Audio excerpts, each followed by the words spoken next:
এটা আপনি কেন করলেন ভাই? কেন করলেন এটা? ভাই টাকা লাগলে চাইতেন ভাই। এটা কি করলেন ভাই? আপনার কথা আমি ভালো মানুষ মনে করছিলাম, আপনি আমার এত বড় ক্ষতি করলেন কেন?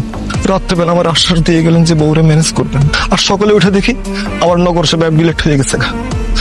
কেন ভাই? যা যা কইছেন বউরে কিছুই কইতে পারিনি, বউরে ভয় পাই। বাইরে যা ভাবলই একটু সম্মান পাওয়ার জন্য ঘরে গিয়ে কিছু কইতে পারি না, ভয় এমন করা মাইরও দিতে পারে। খুব অসহায় আমি ভাই, মাফ করে দিন আমার। আপনার গোষ্ঠী ভাই, আমার গোষ্ঠীটা মাফ করে দেওয়া যায় না। এই জাকির ছাড়া তোরা সব বাইরে যা, বাইরে গিয়ে ভাই। আউট আউট আউট, যা এদিকে আয় জাকির। জাকির, আমি যে কত বড় যাওরা তো তার রিসি বুঝতে পারে নাই। তুই নারায়ণগঞ্জের দয়াল মাসুদের নাম শুনছিস?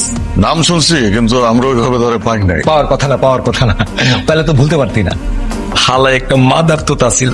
একবার কি করছে জানো? কি করছে? দেখেছি শহরে সবাই তার পক্ষে, কিন্তু এটা তো হওয়ার কথা না। কেউ না কেউ তো বিপক্ষে আছে। এই বিপক্ষের হালাগুলোর বাইর করে লাগে সে একটা খেলা খেলছিল, যেটা এখন আমি খেলবো। ডিসি মনে করছে আমার নগর সভা ডিলিট করে দিয়া আমার জ্ঞান অর্জনের পথ বন্ধ করে দিই। আমি জানতে পারুম নাকি আমার পক্ষে আর কে বিপক্ষে। এই খেলাটা খেললে দুধ কা দুধ, পানি কা পানি আলাদা হয়ে যাবে গা। আর এই পানিগুলো তুই নোটিশ দিয়া দিবি যাতে ওরা ভোট কেন্দ্রে না যায়। জাকির